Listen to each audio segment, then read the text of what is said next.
Good morning dear students, welcome to DNA commerce. कसे आहात? I hope मजेत असाल आणि अकाउंटन्सी एन्जॉय करत असाल फक्त DNA कॉमर्ससोबत. तर विद्यार्थी मित्रांनो, सेकंड इयर BComमध्ये शिकत आहात आणि अकाउंटन्सीचं टेन्शन घेत आहात तर अजिबात चिंता करू नका. कॉर्पोरेट अकाउंटन्सी या विषयाचा पूर्ण सिलेबस आपल्या यूट्यूब चॅनलवर अगदी फ्रीमध्ये अवेलेबल करून दिला जात आहे. विद्यार्थी मित्रांनो, सेमिस्टर 4मध्ये जो महत्त्वाचा टॉपिक आहे होल्डिंग कंपनी, या टॉपिकचे आपले लेक्चर सुरू झालेले आहे. वर्किंग नोट कशा सोडवायच्या त्या सुद्धा आपण शिकलेलो आहोत आणि अजून डिटेलमध्ये ज्या दोन वर्किंग नोटमध्ये विद्यार्थी जास्त कन्फ्यूज असतात त्या दोन वर्किंग नोट अजून डिटेलमध्ये आज आपण शिकणार आणि नेक्स्ट लेक्चरला आपण पहिल्यापासून प्रॉब्लेमला सुरुवात करणार आहोत. तर विद्यार्थी मित्रांनो, आजचा लेक्चरसुद्धा अतिशय महत्त्वाचा आहे. ज्या दोन वर्किंग नोटमध्ये विद्यार्थी जास्त चुका करतात त्याच वर्किंग नोट आपण आज परफेक्टली कशा सॉल्व्ह करायच्या त्याची माहिती आज आपण घेणार आहोत. विद्यार्थी मित्रांनो, जर तुम्ही आपल्या चॅनलला नवीन आलेला असाल तर आपल्या व्हिडिओला लाईक करत चला, आपल्या चॅनलला सबस्क्राईब करा आणि जास्तीत जास्त कॉमर्सच्या विद्यार्थ्यांपर्यंत हा चॅनल शेअर करा आणि बेल आयकॉनला प्रेस करत चला, म्हणजे आपल्या चॅनलच्या नवनवीन व्हिडिओचे अपडेट्स तुम्हाला सहज आणि चांगल्या प्रकारे लगेच मिळू शकतील. तर विद्यार्थी मित्रांनो, होल्डिंग कंपनीचा जो प्रॉब्लेम आहे तो 3 टाईपमध्ये डिवाइड केलेला आहे. आपण लास्ट लेक्चरला वर्किंग नोट शिकलो, कॅपिटल प्रॉफिट कशी सोडवायची, रेव्हेन्यू प्रॉफिट कशी सोडवायची, minority interest, cost of control कसा कॅल्क्युलेट करतात, हे सगळं शिकलो आपण. परंतु एक बेसिक समजून घ्या, होल्डिंग कंपनीचा प्रॉब्लेम हा 3 टाईपमध्ये डिवाइड केलेला आहे आणि हा सगळा टाईप जो आहे तो फक्त आणि फक्त शेअर्स ज्या तारखेला परचेस केले जातात, त्या तारखेवरून ठरतात. म्हणजे बघा, शेअर्स परचेस आणि शेअर्स परचेस. म्हणजे आपल्याला सगळ्यात अगोदर प्रॉब्लेममध्ये बघायचं आहे की होल्डिंग कंपनीने शेअर्स कधी परचेस केले आणि त्याच्यावरून ठरणार प्रॉब्लेम या टाईपचा आहे का, या टाईपचा आहे का, या टाईपचा आहे. 3 टाईपचा प्रॉब्लेम आहे. होल्डिंग कंपनी सबसिडरी कंपनीचे शेअर्स ओपनिंग डेट म्हणजे पहिल्याच दिवशी खरेदी करू शकते 1 एप्रिलला.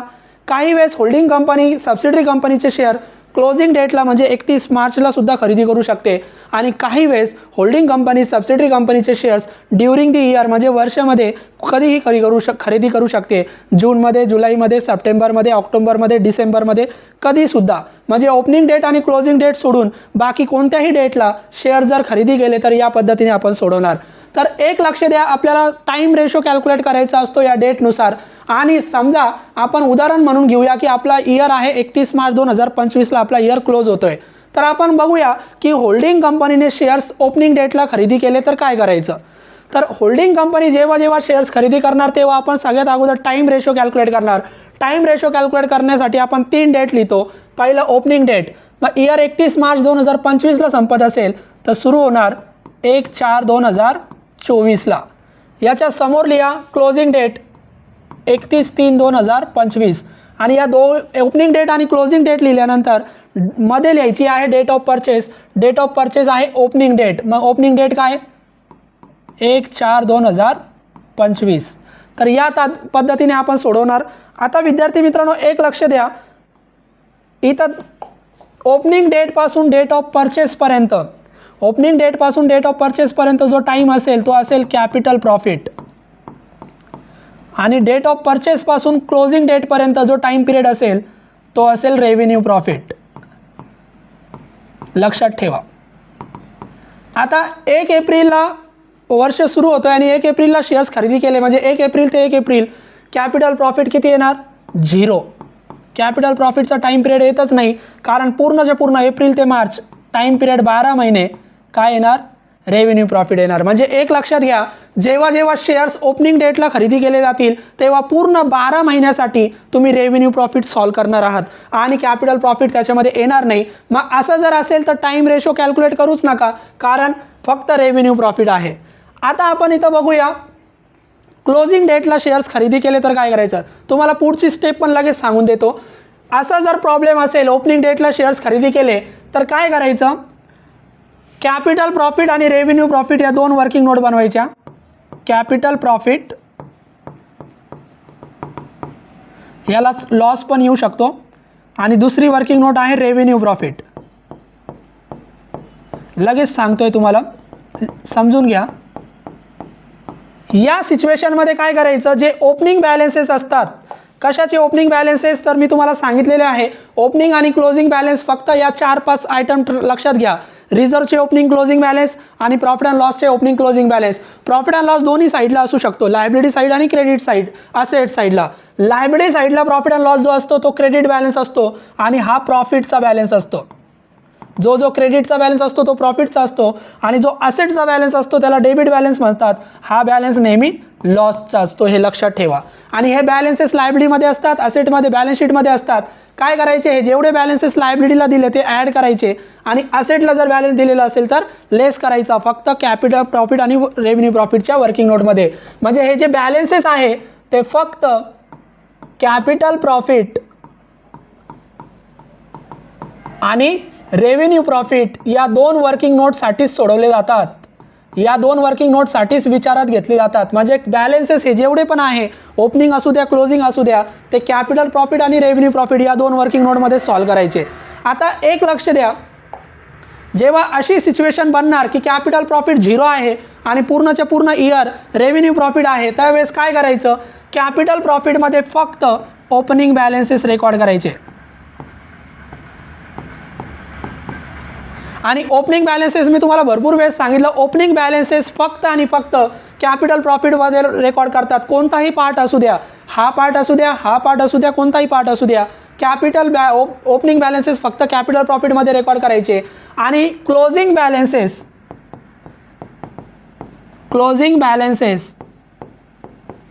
फक्त रेव्हेन्यू प्रॉफिटमध्ये रेकॉर्ड करायचे. या सिच्युएशनचा प्रॉब्लेम असला तर ओपनिंग बॅलन्स फक्त कॅपिटल प्रॉफिटमध्ये जाणार आणि क्लोजिंग बॅलन्स फक्त रेव्हेन्यू प्रॉफिटमध्ये जाणार. म्हणजे कॅपिटल प्रॉफिटमध्ये क्लोजिंग बॅलन्स येणार नाही, सगळेच्या सगळे क्लोजिंग बॅलन्स आपण रेव्हेन्यू प्रॉफिटमध्ये लिहिणार.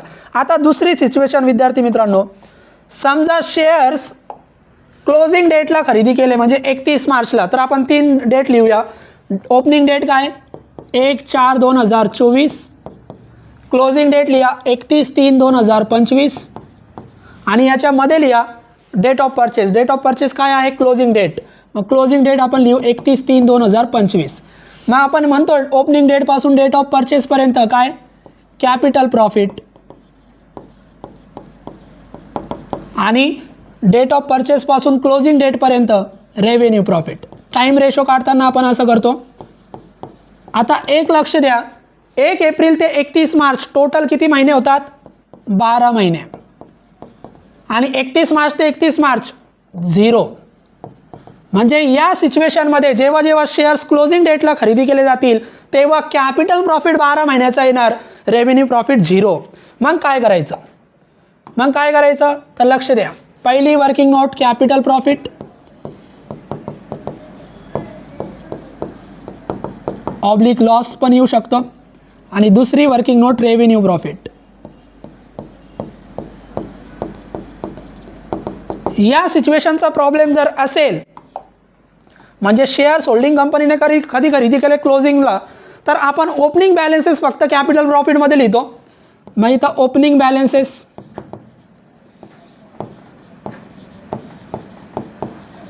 आणि आता प्रश्न राहिला क्लोजिंग बॅलन्सेसचा. तर क्लोजिंग बॅलन्सेस टाईम रेशोनुसार फक्त कॅपिटल प्रॉफिट 12 महिने आहे, रेव्हेन्यू प्रॉफिट नाही. तर याचा अर्थ क्लोजिंग बॅलन्स सुद्धा कॅपिटल प्रॉफिट याच वर्किंग नोटमध्ये लिहायचं. क्लोजिंग बॅलन्सेस सुद्धा सगळ्याच्या सगळ्या क्लोजिंग बॅलन्स कोणत्या वर्किंग नोटमध्ये लिहायचं, कॅपिटल प्रॉफिट. याचा अर्थ रेव्हेन्यू प्रॉफिट ही वर्किंग नोट बनवायची नाही. Don't prepare, he working note बनवायची नाही. कोणती, रेव्हेन्यू प्रॉफिट. फक्त एकच वर्किंग नोट बनवा, कॅपिटल प्रॉफिट, जेव्हा या सिच्युएशनचा प्रॉब्लेम असेल.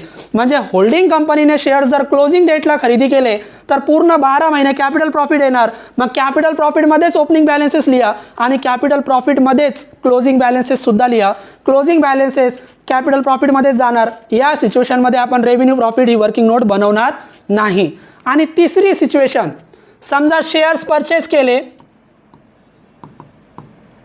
1 ऑक्टोबरला, कधी खरेदी केले, 1 ऑक्टोबरला. तर टाइम रेशो पहिले डेट ऑफ ओपनिंग डेट लिहा 1/4/24, क्लोजिंग डेट लिहा 31/3/25 आणि दोघांच्या मध्ये लिहा date of purchase. Date of purchase काय आहे, 1/10/25. सेम आपण सोडवणार. ओपनिंग डेट ते डेट ऑफ परचेस कोणता प्रॉफिट? Capital profit. आणि डेट ऑफ परचेसपासून क्लोजिंग पर्यंत कोणता प्रॉफिट? Revenue profit. हे खूप महत्त्वाचं आहे, तुम्हाला जमलं पाहिजे. आता काउंट करा 1 एप्रिल ते 1 ऑक्टोबर. एप्रिल, मे, जून, जुलै, ऑगस्ट, सप्टेंबर. ऑक्टोबर घेऊ नका कारण 1 ऑक्टोबर आहे. मग सप्टेंबरपर्यंत 6 महिने. मग 6 महिने कॅपिटल प्रॉफिट. तर एका वर्षात 12 महिने असतात. 6 महिने जर कॅपिटल प्रॉफिट आलं तर 6 महिने काय येणार? Revenue profit. म्हणजे आता जो इयर आहे, जर आपला शेअर्स होल्डिंग कंपनीने ओपनिंग डेट आणि क्लोजिंग डेटला खरेदी केले नाही, मध्ये कुठेतरी खरेदी केले, तर तुमचा इयर 2 पार्टमध्ये डिवाइड होणार. काही भाग कॅपिटल प्रॉफिट, काही भाग रेव्हेन्यू प्रॉफिट. मग त्याचा टाईम रेशो काढा. 6 महिने कॅपिटल प्रॉफिट, 6 महिने रेव्हेन्यू प्रॉफिट. 6 आणि 6 मग रेशो येतो 6:6, 6:6 म्हणजे रेशो येतो 1:1. मग हा रेशो कशासाठी वापरायचा? तर वर्किंग नोट 2 असतील. पहिली working note capital profit oblique loss आणि दुसरी working note revenue profit oblique loss. तर एक लक्षात द्या, ओपनिंग बॅलन्सेस फक्त कॅपिटल प्रॉफिटमध्ये लिहितात. मग इथं आपण लिहूया ओपनिंग बॅलन्सेस. आता प्रश्न राहिला फक्त क्लोजिंग बॅलन्सेसचा. मग क्लोजिंग बॅलन्सेस कुठे लिहायचे? तर तुमचा जेव्हा इयर 2 पार्टमध्ये डिवाइड होणार तेव्हा क्लोजिंग बॅलन्स दोन्हीकडे रेकॉर्ड होणार, कॅपिटल प्रॉफिटमध्ये पण रेव्हेन्यू प्रॉफिटमध्ये पण. कसे? As per their time ratio. मग तुमचा रेशो आहे 1:1 म्हणजे त्या अमाऊंटचे 2 भाग करायचे. एक भाग कॅपिटल प्रॉफिटला, एक भाग रेव्हेन्यू प्रॉफिटला. मग क्लोजिंग बॅलन्स सुद्धा कॅपिटल प्रॉफिटमध्ये सुद्धा जाणार क्लोजिंग बॅलन्सेस. आणि हे जाणार टाईम रेशोनुसार. Time ratio. आता राहिला प्रश्न रेव्हेन्यू प्रॉफिटचा. तर रेव्हेन्यू प्रॉफिटमध्ये ओपनिंग बॅलन्स येत नाही, फक्त क्लोजिंग बॅलन्स येतात. मग याच्यामध्ये फक्त क्लोजिंग बॅलन्स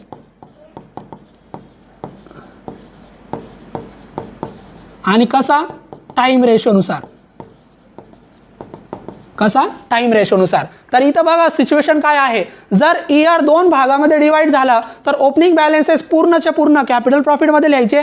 प्रश्न फक्त क्लोजिंग बॅलन्सचा आहे. क्लोजिंग बॅलन्स जर 2 भागामध्ये डिवाइड झाला तर क्लोजिंग बॅलन्स रेशोनुसार कॅपिटल प्रॉफिटमध्ये पण जाणार आणि रेव्हेन्यू प्रॉफिटमध्ये पण जाणार, जो रेशो असेल तो. समजा उदाहरणार्थ अमाऊंट आहे 10,000. अमाऊंट किती आहे? 10,000 क्लोजिंग अमाऊंट. मग क्लोजिंग अमाऊंट 10,000 आहे. तर 10,000चे 2 भाग करा, 1 आणि 1 2. मग 10,000चे 2 भाग म्हणजे 5,000. मग 5,000 जाणार कॅपिटल प्रॉफिटमध्ये आणि 5,000 जाणार रेव्हेन्यू प्रॉफिटमध्ये. कोणता बॅलन्स?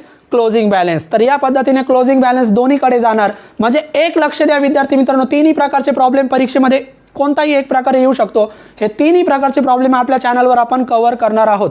प्रश्न आहे, बॅलन्सेस असतात कशाचे? Reserve fund, general reserve, profit and loss. लायबिलिटीचा प्रॉफिट अँड लॉस असतो क्रेडिट, असेटचा असतो डेबिट. क्रेडिट म्हणजे प्रॉफिट आणि डेबिट म्हणजे लॉस. हे बॅलन्सेस फक्त आणि फक्त कॅपिटल प्रॉफिट आणि रेव्हेन्यू प्रॉफिट या वर्किंग नोटमध्ये रेकॉर्ड करायचे. प्रश्न आहे ओपनिंग बॅलन्सेसचा. ओपनिंग बॅलन्सेसचा. तर ओपनिंग बॅलन्सेस फक्त आणि फक्त एकच वर्किंग नोटमध्ये रेकॉर्ड करा. त्या वर्किंग नोटचं नाव आहे कॅपिटल प्रॉफिट. कोणत्या वर्किंग नोट? कॅपिटल प्रॉफिट किंवा कॅपिटल लॉस. याच वर्किंग नोटमध्ये फक्त ओपनिंग बॅलन्सेस रेकॉर्ड करा. आता प्रश्न राहिला फक्त क्लोजिंग बॅलन्सेसचा. कोणत्या बॅलन्सेसचा? Closing balances. तर क्लोजिंग बॅलन्सेसचं काय करायचं? तर ओपनिंग बॅलन्सेस फक्त आणि फक्त कॅपिटल प्रॉफिटमध्ये जाणार. आता यांचे क्लोजिंग बॅलन्स जर दिलेले असतील तर क्लोजिंग बॅलन्सेस या 3 प्रकारे रेकॉर्ड होतील टाईम रेशोनुसार. कसे? जर पहिल्याच दिवशी शेअर खरेदी केले तर पूर्णच्या पूर्ण क्लोजिंग बॅलन्स फक्त रेव्हेन्यू प्रॉफिटमध्ये जातील. पूर्णच्या पूर्ण क्लोजिंग बॅलन्स रेव्हेन्यू प्रॉफिटमध्ये जातील. बघा इकडे ओपनिंग बॅलन्सेस बघा. आता पहिले ओपनिंग बॅलन्सेस आपण बघू. कोणताही प्रकार असू द्या, ओपनिंग बॅलन्सेस फक्त कुठे गेले? Capital profit. ओपनिंग बॅलन्सेस फक्त कुठे गेले? Capital profit. आणि ओपनिंग बॅलन्सेस फक्त बघा इथं कॅपिटल प्रॉफिट. मग प्रश्न फक्त क्लोजिंग बॅलन्सेसचा आहे. क्लोजिंग बॅलन्सेसचं काय करायचं? या सिच्युएशनचा प्रॉब्लेम असेल तर क्लोजिंग बॅलन्सेस फक्त पूर्णच्या पूर्ण रेव्हेन्यू प्रॉफिटमध्ये लिहा. क्लोजिंग बॅलन्स म्हणजे पहिल्याच दिवशी शेअर खरेदी केले किंवा काही वेळेस प्रॉब्लेममध्ये डेट ऑफ परचेस दिलीच जात नाही, तर डेट ऑफ परचेस नाही दिली तर लक्षात घ्यायचं पहिल्याच दिवशी शेअर खरेदी केले म्हणजे तो याच पद्धतीने प्रॉब्लेम सोडवा ओपनिंग डेटनुसार. आणि या पद्धतीने काय करायचं, ओपनिंग बॅलन्सेस फक्त कॅपिटल प्रॉफिटमध्ये लिहायचे पूर्णचे पूर्ण आणि क्लोजिंग बॅलन्स पूर्णचे पूर्ण फक्त रेव्हेन्यू प्रॉफिटमध्ये लिहायचे. हा झाला पहिला प्रकार. दुसरा प्रकार, ओपनिंग बॅलन्सचा प्रश्नच नाही, ओपनिंग बॅलन्स फक्त कॅपिटल प्रॉफिटमध्ये. क्लोजिंगचा आपण प्रश्न बघतोय. मग क्लोजिंगचं काय करायचं, तर इथं बघा व्यवस्थित, कॅपिटल प्रॉफिट 12 महिने आहे, रेव्हेन्यू प्रॉफिट 0.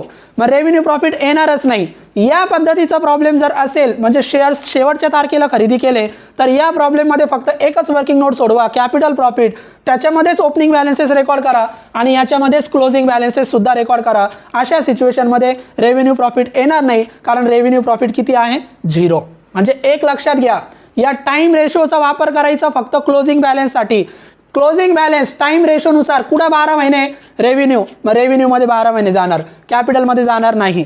त्याच्यानंतर इकडं बघा क्लोजिंग बॅलन्सेस टाइम रेशोनुसार 12 महिने पूर्ण कॅपिटल प्रॉफिट आहे, तर याचा अर्थ क्लोजिंग बॅलन्स फक्त कॅपिटल प्रॉफिटमध्ये जाणार, रेव्हेन्यू प्रॉफिट नाही, मग रेव्हेन्यू प्रॉफिट कॅन्सल. आता तिसरी सिच्युएशन, ओपनिंग बॅलन्सेस फक्त कॅपिटल प्रॉफिटमध्ये जातात, क्लोजिंग बॅलन्सचं काय करायचं, क्लोजिंग बॅलन्स फक्त टाइम रेशोनुसार. टाइम रेशोनुसार आपल्याला सांगताय इयर 2 भागात डिवाइड झाला, कॅपिटल प्रॉफिट आणि रेव्हेन्यू प्रॉफिट. तर या पद्धतीने तुम्ही क्लोजिंग बॅलन्स कॅपिटल प्रॉफिटमध्ये पण रेकॉर्ड करा, रेव्हेन्यू प्रॉफिटमध्ये पण रेकॉर्ड करा. मग इकडे बघा, कॅपिटल प्रॉफिटमध्ये पण क्लोजिंग बॅलन्स आहे, रेव्हेन्यू प्रॉफिटमध्ये पण क्लोजिंग बॅलन्स आहे as per there time ratio. Time रेशोनुसार जो असेल तो, मग टाइम रेशो एकास एक, मग 2 भाग करायचे, एक भाग कॅपिटल प्रॉफिटमध्ये क्लोजिंग बॅलन्सचा आणि दुसरा भाग क्लोजिंग बॅलन्सचा रेव्हेन्यू प्रॉफिटमध्ये. या पद्धतीने तुम्ही रेकॉर्ड करू शकतात. म्हणजे या सगळ्यांचा क्रक्स एकच सांगतो एका लाईनमध्ये. 2 प्रकारचे बॅलन्सेस असतात, ओपनिंग आणि क्लोजिंग. कोणताही प्रकारे असू द्या, ओपनिंग बॅलन्स फक्त कॅपिटल प्रॉफिटमध्ये येणार, फक्त capital profit, capital profit, capital profit. Opening बॅलन्सचा प्रश्न मिटला. आता राहिला क्लोजिंग बॅलन्स. क्लोजिंग बॅलन्स फक्त टाइम रेशोनुसार वरती बघायचं. टाइम रेशोनुसार 12 महिने जर रेव्हेन्यू प्रॉफिट असेल तर फक्त क्लोजिंग बॅलन्स रेव्हेन्यू प्रॉफिटमध्ये जाणार. टाइम रेशोनुसार 12 महिने कॅपिटल प्रॉफिटला येत असतील तर क्लोजिंग बॅलन्स फक्त कॅपिटल प्रॉफिटमध्ये जाणार. आणि टाइम रेशोनुसार कॅपिटल प्रॉफिट आणि रेव्हेन्यू प्रॉफिट दोन्हीकडे जर इयर डिवाइड झाला तर क्लोजिंग बॅलन्स दोन्हीकडे जाणार त्यांच्या रेशोनुसार. क्लोजिंग बॅलन्स, क्लोजिंग बॅलन्स या पद्धतीने. तर या पद्धतीने तुम्ही क्लोजिंग बॅलन्सचा फक्त विचार करा. ओपनिंग बॅलन्सेस फक्त कॅपिटल प्रॉफिट या वर्किंग नोटमध्ये जातात. क्लोजिंग बॅलन्सेसचं काय करायचं, तर पहिल्या दिवशी शेअर खरेदी केले तर क्लोजिंग बॅलन्सेस फक्त रेव्हेन्यू प्रॉफिटमध्ये रेकॉर्ड करायचे.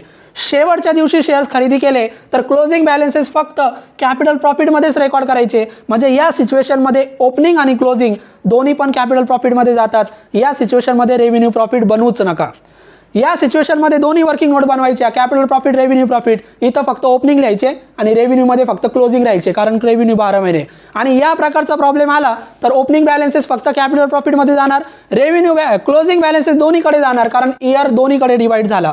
मग जेवढा डिवाइड झाला तेवढा रेशोनुसार क्लोजिंग बॅलन्स कॅपिटल प्रॉफिटमध्ये पण लिहा आणि रेव्हेन्यू प्रॉफिटमध्ये पण लिहा. याचा अर्थ क्लोजिंग बॅलन्स दोन्हीकडे जाणार, कॅपिटल प्रॉफिटमध्ये पण, रेव्हेन्यू प्रॉफिटमध्ये पण. कधी जातो क्लोजिंग बॅलन्स दोन्हीकडे, क्लोजिंग बॅलन्स दोन्हीकडे तेव्हाच जाणार जेव्हा वर्ष 2 भागामध्ये डिवाइड होणार. इथं बघा वर्ष 2 भागामध्ये डिवाइड नाही आहे तर क्लोजिंग बॅलन्स दोन्हीकडे तुम्हाला दिसणारच नाही. इथं फक्त रेव्हेन्यू प्रॉफिट 12 महिने तर क्लोजिंग बॅलन्स फक्त रेव्हेन्यू प्रॉफिटमध्ये दिसतोय. इथं 12 महिने कॅपिटल प्रॉफिट आहे तर क्लोजिंग बॅलन्स फक्त कॅपिटल प्रॉफिटमध्ये दिसतोय. परंतु जेव्हा जेव्हा इयर 2 पार्टमध्ये डिवाइड होईल तेव्हा क्लोजिंग बॅलन्स कॅपिटल प्रॉफिटमध्ये पण आणि रेव्हेन्यू प्रॉफिटमध्ये पण फक्त टाइम रेशोनुसार कॅल्क्युलेट करायचा आहे. म्हणजे क्लोजिंग बॅलन्स रेकॉर्ड करत असताना तुम्ही असा टाइम रेशो कॅल्क्युलेट करा आणि टाइम रेशोनुसार क्लोजिंग बॅलन्सेस रेकॉर्ड करा. तर या पद्धतीने हे झालं. आता दुसरं सगळ्यात महत्त्वाचं, ओपनिंग बॅलन्सेस तर गेला कॅपिटल प्रॉफिटमध्ये. क्लोजिंग बॅलन्सेस तुम्हाला आत्ताच सांगितलं मी, पहिली सिच्युएशन असेल म्हणजे पहिल्याच दिवशी शेअर खरेदी केले तर क्लोजिंग बॅलन्स कुठे जाणार, क्लोजिंग बॅलन्स फक्त रेव्हेन्यू प्रॉफिटमध्ये जाणार. शेवटच्या दिवशी शेअर खरेदी केले तर क्लोजिंग बॅलन्स फक्त कॅपिटल प्रॉफिटमध्ये जाणार. आणि इयर जर 2 भागामध्ये डिवाइड झाला तर क्लोजिंग बॅलन्स दोन्हीकडे जाणार, कॅपिटल प्रॉफिटमध्ये पण, रेव्हेन्यू प्रॉफिटमध्ये पण, as per there time ratio. आता एक लक्ष द्या, मग इथं लक्ष द्या.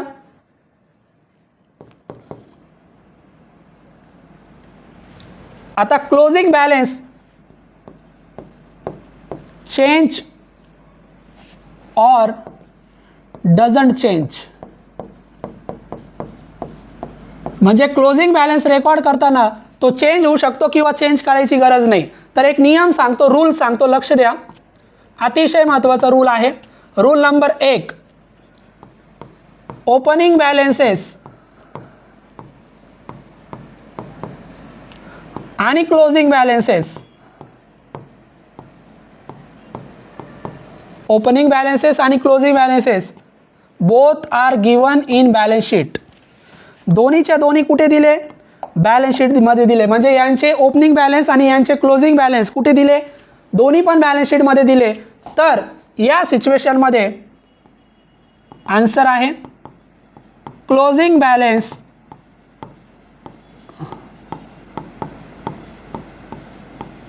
Does not change. मग या सिच्युएशनमध्ये जर क्लोजिंग बॅलन्स सुद्धा बॅलन्स शीटमध्ये आणि ओपनिंग बॅलन्स सुद्धा बॅलन्स शीटमध्ये असेल तर क्लोजिंग बॅलन्स चेंज करू नका, आहे तसाच रेकॉर्ड करा. आणि तो रेकॉर्ड कुठे करायचा मी आत्ता शिकवलं तुम्हाला. आता दुसरा नियम, क्लोजिंग बॅलन्स आणि ओपनिंग बॅलन्स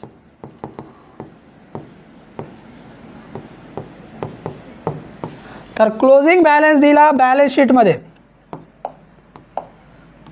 क्लोजिंग बॅलन्स दिला बॅलन्स शीटमध्ये, पण ओपनिंग बॅलन्स बॅलन्स शीटमध्ये नाही, तो ॲडजस्टमेंटमध्ये दिला किंवा ॲडिशनल इन्फॉर्मेशनमध्ये दिला. लक्ष द्या, दोन्ही बॅलन्सेस बॅलन्स शीटमध्ये असतील तर क्लोजिंग बॅलन्स आहे तसाच रेकॉर्ड करायचा, चेंज करायचं नाही. परंतु क्लोजिंग बॅलन्स बॅलन्स शीटमध्ये दिलेला असेल आणि ओपनिंग बॅलन्स ॲडजस्टमेंटमध्ये दिलेला असेल तर आन्सर आहे क्लोजिंग बॅलन्स शुड चेंज. म्हणजे क्लोजिंग बॅलन्सची व्हॅल्यू आपल्याला बदलावी लागेल. कधी? क्लोजिंग बॅलन्स बॅलन्स शीटमध्ये दिलेला असेल परंतु ओपनिंग ॲडजस्टमेंटमध्ये दिलेला असेल तर आपल्याला क्लोजिंग बॅलन्सेसची व्हॅल्यू बदलावी लागेल. काय बदलायची, कसं बदलायची? तर लक्ष द्या.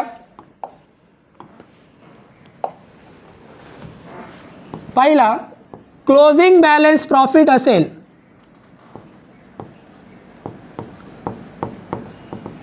क्लोजिंगचा बॅलन्स काय असेल? प्रॉफिट असेल. तर फक्त ओपनिंगचा बॅलन्स चेक करा. ओपनिंग बॅलन्स आणि ओपनिंग बॅलन्सेस दोन प्रकारचा असू शकतो, प्रॉफिटचा किंवा लॉसचा. म्हणजे क्लोजिंग बॅलन्स प्रॉफिट आहे बॅलन्स शीटमध्ये दिलेला, म्हणजे लायबिलिटीला दिला तो, परंतु त्याचा ओपनिंग बॅलन्स चेक करा जो ॲडजस्टमेंटमध्ये दिला, तो ॲडजस्टमेंटमध्ये दिलेला ओपनिंग बॅलन्स एकतर प्रॉफिटचा असू शकतो किंवा लॉसचा असू शकतो. प्रॉफिट म्हणजे क्रेडिट आणि लॉस म्हणजे डेबिट. तर जेव्हा जेव्हा ओपनिंग बॅलन्ससुद्धा प्रॉफिटचा असेल, ओपनिंग बॅलन्ससुद्धा प्रॉफिटचा असेल तर लेस करा आणि ओपनिंग बॅलन्स लॉसचा असेल तर ॲड करा.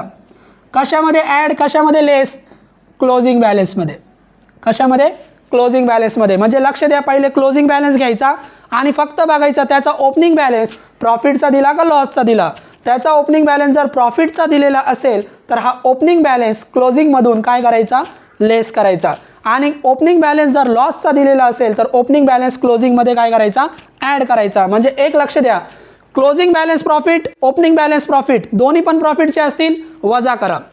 क्लोजिंग बॅलन्स प्रॉफिट पण ओपनिंग बॅलन्स लॉस ऑपोजिट आहे. मग क्लोजिंग बॅलन्स प्रॉफिट आणि ओपनिंग बॅलन्स लॉस असेल तर बेरीज करायची आहे, ॲड करायचं आहे. एवढंच करा आणि या पद्धतीने तुमचा क्लोजिंग बॅलन्स काय होणार? चेंज होणार. आणि चेंज झालेला बॅलन्स मग तुम्ही तो रेकॉर्ड करा. कॅपिटल प्रॉफिट, रेव्हेन्यू प्रॉफिट कुठं रेकॉर्ड करायचा? टाईम रेशोनुसार. तर या पद्धतीने उदाहरणार्थ घेऊया आपण. क्लोजिंग बॅलन्स 10,000 रुपये दिलेला आहे. क्लोजिंग बॅलन्स 10,000 आणि हा प्रॉफिटचा आहे असं लक्ष द्या. आणि हा दिला बॅलन्स शीटमध्ये आणि याचा ओपनिंग बॅलन्स सुद्धा दिला बॅलन्स शीटमध्ये. तर आपण क्लोजिंग बॅलन्स आहे तसाच घेणार, 10,000 त्याच्यामध्ये बदलणार नाही. म्हणजे पहिला नियम, क्लोजिंग बॅलन्स आणि ओपनिंग बॅलन्स दोन्ही पण बॅलन्स शीटमध्ये असतील तर क्लोजिंग बॅलन्समध्ये चेंज करू नका. आपण क्लोजिंग बॅलन्स डायरेक्ट 10,000 घेणार. परंतु क्लोजिंग बॅलन्स बॅलन्स शीटमध्ये आहे 10,000 पण त्याचा ओपनिंग बॅलन्स बॅलन्स शीटमध्ये नाही, ॲडजस्टमेंटमध्ये आहे. तर अशा वेळेस हा 10,000 आपल्याला घेता येणार नाही, त्याच्यामध्ये चेंज करावं लागेल. मग या 10,000 मध्ये काय चेंज करायचं, तर फक्त बघायचं याचा ओपनिंग बॅलन्स काय दिलेला आहे, प्रॉफिटचा आहे का लॉसचा आहे. याचा ओपनिंग बॅलन्स जर प्रॉफिट असेल तर 10,000 मधून तो प्रॉफिटचा बॅलन्स लेस करा आणि लॉसचा असेल तर 10,000 मध्ये तो ॲड करा. समजा ओपनिंग बॅलन्स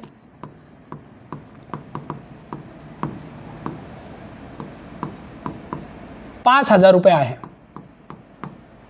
किती आहे, 5,000. आता हे 5,000 10,000 मध्ये ॲड होतील किंवा लेस होतील. समजा हे ओपनिंग बॅलन्स प्रॉफिटचे असतील तर हे काय होतील, लेस होतील आणि क्लोजिंग बॅलन्स शिल्लक राहिला आपला किती, 5,000. तर हा झाला आपला क्लोजिंग बॅलन्स. क्लोजिंगमधून ओपनिंग बॅलन्स आपण काय केला, लेस केला, कारण ओपनिंग बॅलन्स कशाचा दिला, प्रॉफिटचा. मग मी तुम्हाला सांगितलं ओपनिंग बॅलन्स जर प्रॉफिटचा दिला तर लेस करत चला.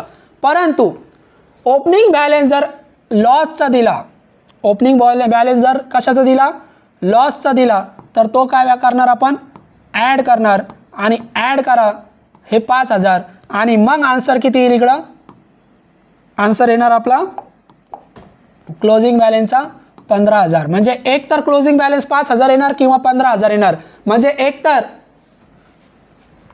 आपण ओपनिंग बॅलन्सेस 5,000 रुपये हे लेस करणार किंवा ॲड करणार. एक तर लेस करा किंवा 5,000 रुपये ॲड करा 10,000 रुपयामध्ये. तर या पद्धतीने दोन्ही सिच्युएशन मी तुम्हाला दाखवल्या. एक तर 10,000 रुपये क्लोजिंग बॅलन्स असेल आणि ओपनिंग बॅलन्स जर प्रॉफिट असेल तर लेस करा, शिल्लक राहिले 5,000.